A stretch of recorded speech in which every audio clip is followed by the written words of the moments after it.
the all-important weather forecast, still more rain on the way, it seems. Well, and it's that more rain thing that's keeping things so wet and keeping the rivers, the levees being taxed heavily simply because we have been seeing those floodwaters in the rivers for so long. It does take a toll. We are getting a little bit of a break. We had a break after the gusty winds we had last night. Just a couple showers are around this morning, but you can see that next band of rain pushing its way inland, and that's going to be spreading increasingly heavy rain in by later this morning on through overnight tonight. Also, the winds are going to kick right back up again as we head towards late afternoon. And very gusty overnight tonight. Could see wind gusts into that 40 to 50 mile per hour plus range once again. And as we head towards early tomorrow morning, it's going to change to heavy mountain snow at the Cascade Passes, keeping it first alert weather today and tomorrow. We might see it let up a little bit towards the end of the week, and we'll talk about that coming up.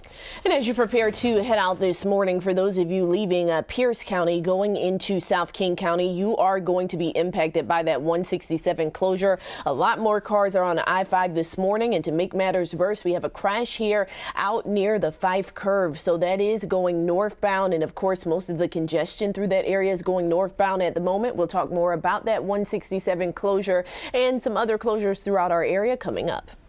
And we have that first alert team coverage this morning from Pacific following that latest levee breach and evacuation. King 5's Drew Andre is at the Senior Center where evacuees are now being sheltered. But first, let's go to Farah Jadran, who is near the levee that is now being repaired. So Farah, I'm seeing a lot of those big sandbags behind you. What can you tell us this morning?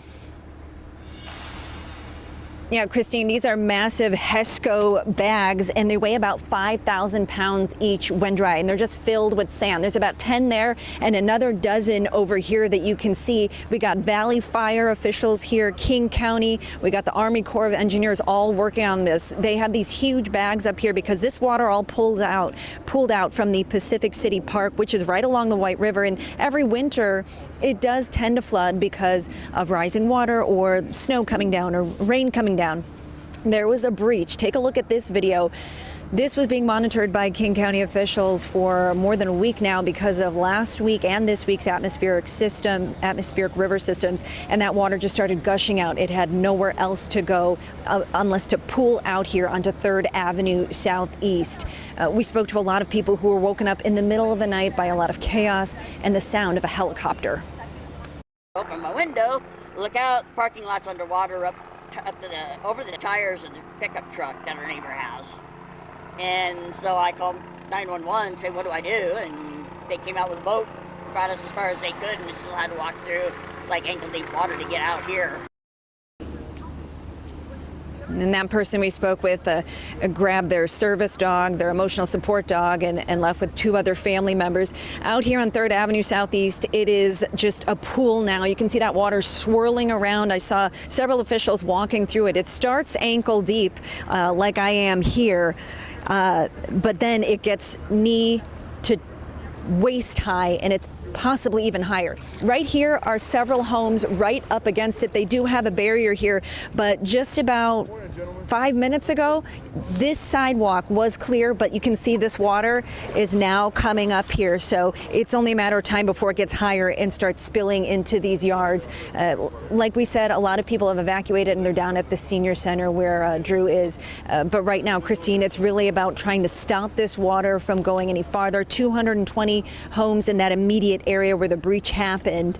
And now the city is looking for assistance. If there are farms or construction businesses nearby that have heavy loaders or machines that can move these sandbags, they want to hear from you. You could give the police department's dispatch line a call, call Valley Fire, come down near the Senior Center or the police department and let them know you're here to help with that big machinery. Okay.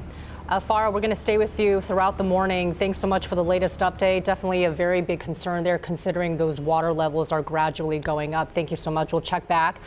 Let's go now to Drew Andre. He is live at the Senior Center that has now become an emergency shelter. So, Drew, it sounds like you've been talking with people there. Right, Christine, there are a lot of people who have come out here because, of course, think about it. You're woken up in the middle of the night. You don't know exactly where to go. So this is a safe space to come by. And also the city of Pacific said that any of the city buildings right now are open as warming shelters too. So a lot of people are kind of hanging out in this area. As we show you some video that we have from earlier too. This was when there's more of that immediate rush to get on over here because people were awoken to those alerts that they needed to get out now. I was just speaking to a man who lives in that evacuation zone just a few minutes ago. Here's what he said. Got woken up around 2 something in the morning by my brother. Of course, trying to make sense of everything, kind of panicking, going back and forth. You hear the helicopter flying over. Level 3, evacuate now, flying over repeatedly. By that time, got up, went to my neighbor's house, let them know, and then of course you see the water rising up from the backyard. You know, it's such a scary situation too, and what people here have been telling me is they're thinking, okay, what are the most important things that I need to grab on my way out? And then right now, of course, they are just waiting to find out what things look like back in their neighborhood a few hours later. I've also been staying in contact with King County's Marine Search and Rescue Unit. They told me earlier this morning there were 4 different rescues that they did, or extractions, using kayaks, and were able to get some people out safely that were in danger. But for the most part, people did get out in time. So right now, they're just continuing to keep an eye on things as crews also work to repair that levee. For now, reporting live, Drew Andre, King 5 News. Okay, Drew, thank you very much. And speaking of rescues, breaking news this morning in Snohomish, where it appears the floodwaters have claimed their first life. Earlier this morning, firefighters rushed to reports of a submerged car on Marsh Road right near the Snohomish River. We're told a rescue swimmer pulled the driver, a 33-year-old man, out and performed CPR, but that man did not survive. Crews searched the vehicle and confirmed no one else was inside. They say the car left the roadway and entered a ditch that was in 6 feet of water. This right here from this photo is how high the water is on Marsh Road, which is now closed. Much of the Snohomish River Valley is still flooded this morning, with the river still on the rise. In Skagit County, Go Now evacuations are back in effect for a stretch of homes in the town of Concrete. City officials say the continuing rainfall could worsen a landslide discovered there last week. When we heard it, I'm like, when is it going to hit my house? We could hear this rumbling sound. We didn't know what it was. But landslides are just one concern in Concrete. As of this morning, the Skagit River is back on the rise and is expected to crest at major flood stage tomorrow morning. However, it will not be as high as last week's crest of more than 41 feet. Right now, it's forecast to crest around 35 feet. All of Skagit County remains under a flood watch through Thursday. To help affected families, a new Red Cross shelter is now open in the town of Concrete. It's at the Mount Baker Presbyterian Church on Main Street, and pets are welcome.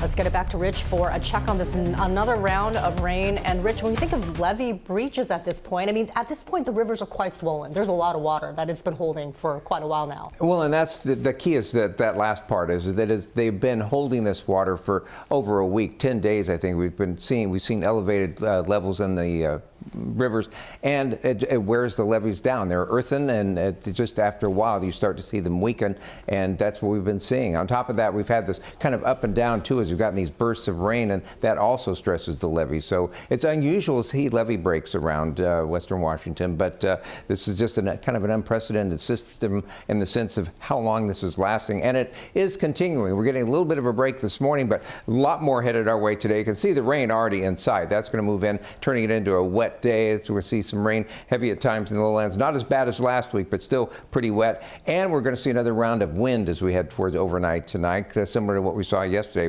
we saw some wind gusts over 50 miles per hour around Puget Sound. So first alert weather day today because of the rain and wind. Tomorrow, well, we're going to see heavy snow across the mountain passes tomorrow. So if it isn't one thing, it's another. Reviewing what we have out from the Weather Service right now, they continue to have that flash flood warning in place there for Pacific until 7:45 this morning. And of course, they continue with a flood watch out until 4 o'clock tomorrow afternoon with flood warnings on some of the rivers out there still. And we've got a wind advisory out for 7 o'clock tonight until 6 a.m. tomorrow morning, basically for the lowlands east of Puget Sound.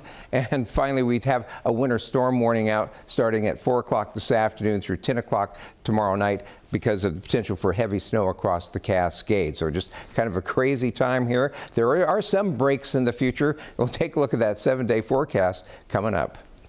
As you prepare to head out this morning, it is a first alert traffic day as well. The biggest closure that we're dealing with this morning, Highway 167 still being closed here near 15th Street Southwest. You can see here where that northbound traffic is being forced off of 167. Now the southbound lanes are open, but because of this northbound closure, the impacts have been widespread. You first of all see several exclamation points flashing around Highway 167 because we're dealing with flooding on some of those side streets as well. And if you are about to head out on I-5, you've seen a lot more cars out on I-5 this morning. Are still tracking a crash that has a right lane blocked out near the Fife curve. And then just continuing on northbound, you see just that slow moving traffic. Right now you're seeing delays of about 40 minutes because of that closure. So if you can work from home today, might be a good day to do so, or you want to get out of the house extra early this morning. Now, once you pass through a South Center, then you start to see more of your usual congestion. 405 slowing down slightly out from Renton. I-5